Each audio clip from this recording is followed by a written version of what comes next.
పారా హుషార్. బంగారం ధర పెరిగింది కదా అని గోల్డ్ లోన్లు తీసుకుంటున్నారా? ఒక్క నిమిషం ఆగండి. గోల్డ్ లోన్ తీసుకోవడం ఇక అంత ఈజీ కాదు.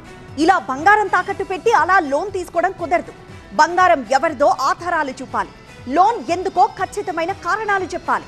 అంతేకాదు కస్టమర్ల ఫినాన్షియల్ స్టేటస్, బ్యాక్గ్రౌండ్ అన్ని వెరిఫై చేసి ఓకే అన్నాకే లోన్ మంజూరవుతుంది. అలా నిబంధనలను కఠినతరం చేస్తోంది ఆర్బీఐ. బంగారం అంటే కేవలం అలంకార ప్రియం మాత్రమే కాదు, ఆర్థికంగా ఆదుకునే భరోసా కూడా. సామాన్యుల నమ్మకం కూడా ఇదే. కష్టం వస్తే గోల్డ్ లోన్ తో గట్టెక్కవచ్చు అనుకునే వాళ్లకు గడ్డు కాలం రాబోతోంది. భద్రమని బ్యాంకుల్లో బంగారం తాకట్టు పెడితే బ్యాంకు సిబ్బంది చేతివాటంతో అసలుకే ఎసరు వస్తోంది. కస్టమర్లు తాకట్టు పెట్టిన బంగారాన్ని దారి మళ్లిస్తూ మోసాలకు పాల్పడిన బ్యాంకు సిబ్బంది వైనాలు ఇటీవలే సంచలనం రేపాయి. మరోవైపు గోల్డ్ లోన్స్ అడ్డగోలుగా పెరుగుతున్న క్రమంలో వీటన్నింటికి కళ్లెం వేసేందుకు నిబంధనలను మరింత కఠినతరం చేసే దిశగా ఆర్బీఐ చర్యలు చేపట్టారు. ఏ రాజు, ఎవరా అమ్మాయి?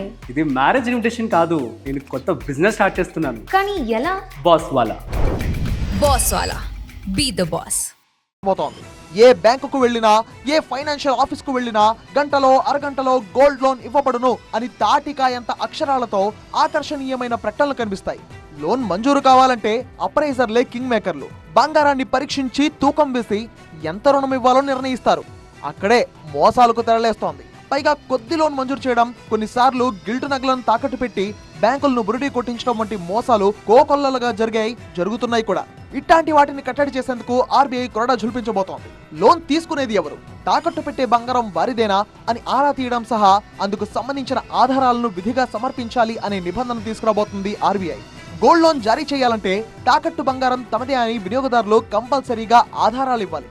ఆధార్ కార్డ్, పాన్ కార్డ్ సహా కస్టమర్ల బ్యాక్గ్రౌండ్ ను వెరిఫై చేసుకున్నాకే రుణాలను ఇవ్వాలని బ్యాంకులకు ఆర్బీఐ ఆదేశాలు జారీ చేయబోతుందని తెలుస్తోంది. ఇక నుంచి ఇలా బంగారం తాకట్టు పెట్టగానే అలా రుణం జారీ చేయడం ఉండదు. గోల్డ్ లోన్ తీసుకునే వారికి 20,000కు మించి నగదు చేతికి ఇవ్వవద్దని, 20,000కు మించి బ్యాంక్ అకౌంట్ ద్వారానే ట్రాన్సాక్షన్ జరగాలని ఇప్పటికే నాన్ బ్యాంకింగ్ ఫైనాన్స్ కంపెనీ ఎన్బీఎఫ్సీలను ఆదేశించింది ఆర్బీఐ.